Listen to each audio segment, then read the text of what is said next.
10, 2019, Donald Trump Jr. appeared on Life, Liberty, and Levin and told Mark Levin that the Democrat Party is now controlled by socialists and communists. Donald Trump Jr. was right. Please give me about 15 minutes of your valuable time, and I'll prove to you that Obama is a hardcore communist and that the Democrat Party is now completely controlled by communists. I never thought I'd live to see the day that America would become a communist country, but that's what's at stake this November 3rd. Let me introduce myself. My name is Siegfried B. Hellring. I have a bachelor's degree from Rutgers University and an MBA from Rutgers Business School. I'll never forget June 16, 2015. That was the day Donald J. Trump announced he was running for president. When he explained what he wanted to do for all American people and for our country, I instantly became a Trump supporter. Every day I thank God he's our president. First I'm a Trump supporter, then a Republican. Now let's look at the evidence that Obama was hiding his communist ideology and his anti-American agenda starting from the day he first announced he was running for president, February 10th, 2007. Before the election in 2008, a few real Republicans began reporting highly disturbing information about Obama's past. Bill Ayers, a domestic terrorist and self-declared communist, had invited Obama to his home on July 4, 2005. 10 years earlier, Bill Ayers threw a fundraiser in his home for Obama when Obama ran for Illinois State Senator. If you admire someone enough to throw a fundraiser for them in your home, and you stay in touch with that person for 10 years, the two of you are definitely good friends. Of course Obama claimed he barely knew Ayers when he was asked. Which presidential candidate would admit being close friends with a communist and domestic terrorist? Maybe Foggy Brain Joe, because his mind is totally gone. In Hawaii, high school student Barack Obama was brainwashed for over 2 years by Frank Marshall Davis, a proud card-carrying member of the Communist Party USA. Davis convinced Obama that communism was the best solution for our country. Comrade Davis also persuaded Obama to go into politics so he could take control of all the big companies. At the time, Obama's mother and father weren't around, so Obama was more vulnerable to being brainwashed and influenced by Frank Marshall Davis. In Obama's book, Dreams from My Father, Obama mentioned someone named Frank 22 times. In 1995, Obama admitted in Cambridge, Mass., that the Frank in his book was Frank Marshall Davis. Before the 2008 election, Obama was photographed in Chicago standing next to anti-Semite Louis Farrakhan. Both men were smiling. Obama had spent almost 20 years listening to Reverend Jeremiah Wright condemn America as a racist nation. While Obama attended Harvard Law School, he was mentored by self-declared radical law professor Derek Bell. Obama was also a disciple of radical Saul Alinsky. Alinsky wrote Rules for Radicals. Alinsky despised capitalism. Alinsky never admitted he was a communist, but all communists hate capitalism, and they also hate all capitalists. Obviously, not all communists publicly admit they're communists because they know most freedom-loving people hate communists. President Obama appointed communist sympathizer John Brennan as the CIA director. Brennan was forced to admit, while taking a lie detector test, that he had voted for Gus Hall, the Communist Party USA's presidential candidate. What kind of American president would knowingly appoint a communist sympathizer as their CIA director? Only a communist president. President Obama chose Valerie Jarrett to be one of his closest advisors. Jarrett's father had connections to the American Committee for Protection of Foreign Born, a front group organized by the Communist Party USA. Jarrett's grandfather associated with communist groups. Even Jarrett's father-in-law had ties to the Communist Party USA. The mother of David Axelrod, Obama's chief campaign strategist, worked for a communist newspaper. And Axelrod's father proudly identified himself as a communist. Obama chose to spend many years in the company of communists, radicals, and people who hate America and wanted to blow it up. There's no question that Obama is a communist. Next, let's look at the evidence that today's Democrat Party is controlled by communists. Since Comrade Obama is still the leader of the Democrat Party, we must assume that the party is now communist, because the leader of every political party always controls the party's agenda. But let's look at the facts. Right now, we're watching today's Democrat Party do everything possible to destabilize our country, keep our economy shut down, erase our history, and scare the hell out of the general public. It's not by coincidence that only Democrat mayors and governors have allowed Antifa rioters, looters, and other anarchists to set fire to entire city blocks, rob stores, attack the police, and even occupy an abandoned police station.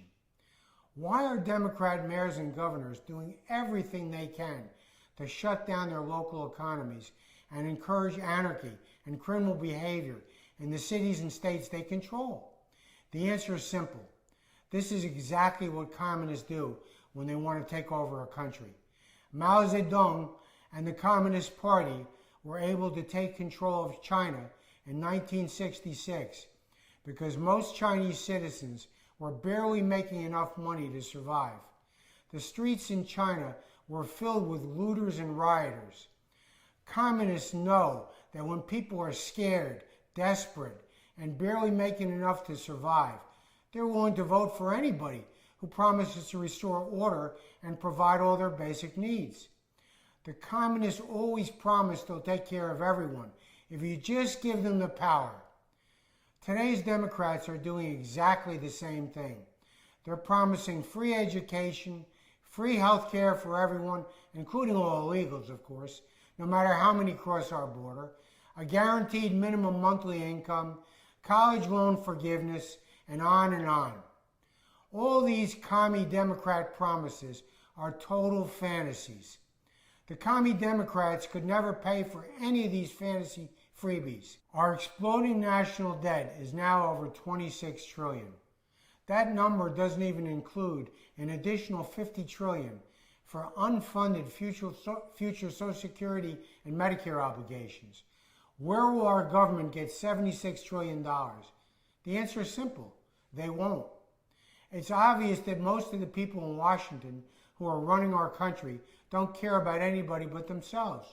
That's why our country is in such a mess. This isn't a secret.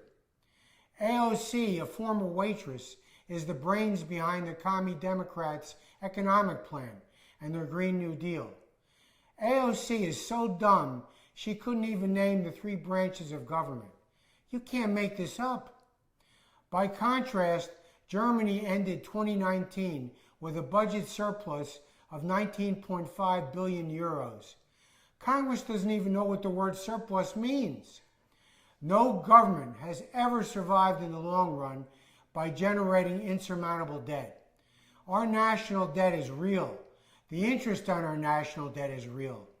As the interest on our national debt grows larger and larger, the federal government could be forced to cut Social Security, Medicare, and many other government programs. Before I made this video, I read the Communist Manifesto. This is it right here, folks. This is it. The Communist Manifesto. That's the Bible for all communists worldwide. It was written in 1848 by communists Karl Marx and Friedrich Engels. In the manifesto, Marx and Engels identified 2 classes of people which exist in all capitalist societies, the bourgeoisie and the proletariat. The bourgeoisie, the super rich, own all the means of production. The proletariat are the workers who work for the bourgeoisie and are paid just enough to survive.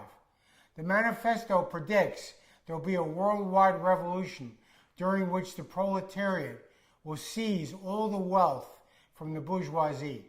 Forced income and wealth redistribution is a major theme of the Communist Manifesto.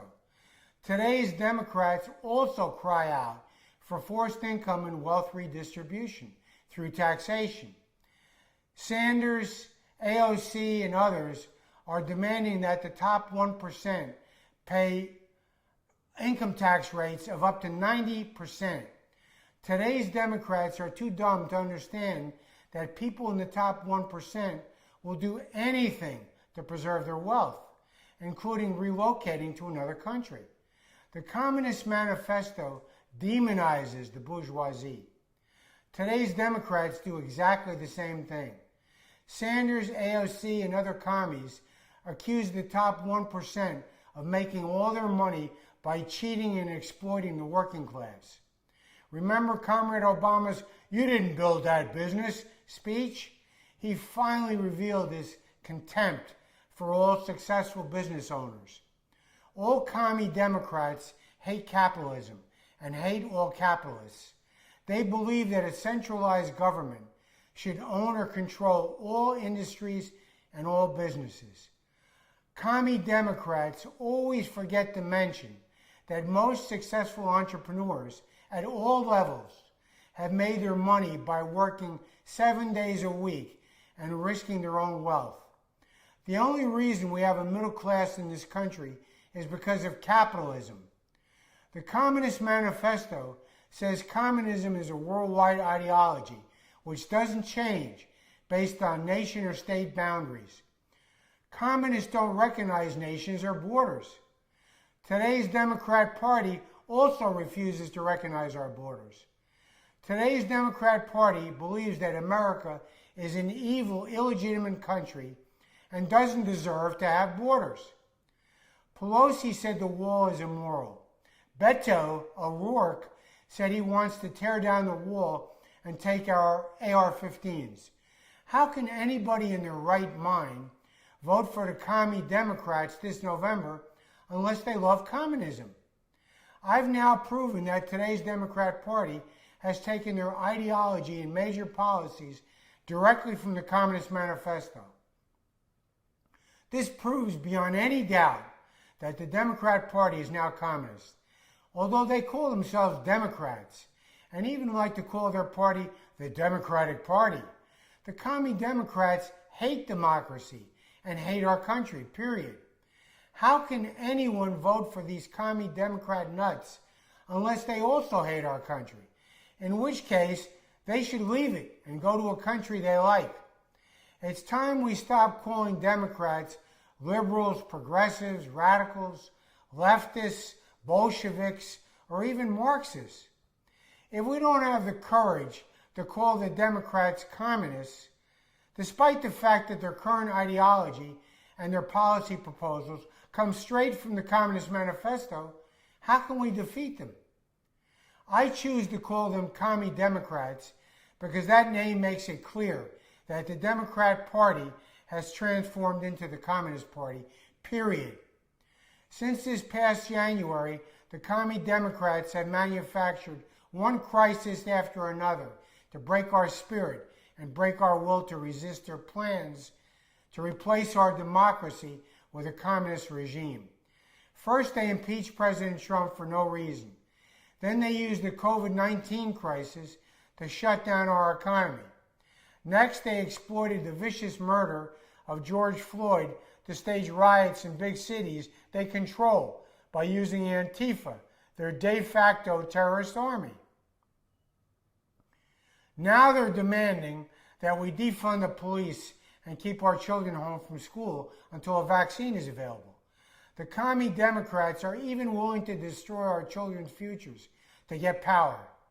America has never been so unstable. If you're not watching Fox Cable News, you'll have absolutely no idea what's going on in this country. The Commie Democrat media won't even mention that Commie Democrat-controlled cities are burning to the ground. If you want to save our democracy and prevent our economy from collapsing, tell everyone you know to vote for all the Republican candidates on the ballot. We have to replace all the Commie Democrats in federal and state governments with conservative Republican patriots who will vote for President Trump's agenda. If we allow the Commie Democrats to win the White House and take control of both houses of Congress, even once, it may be very difficult to remove them because they'll change our laws so they have absolute power. I ask everyone watching this video to stand up right now and say this pledge aloud. Hell no to communism. We must replace all the Commie Democrats in our government now. Thank you all so much for watching my video. Please post the link for this video on all the Facebook and Twitter sites you visit that support President Trump and the Republican Party. God bless everyone watching this video, and God bless America, the country we love.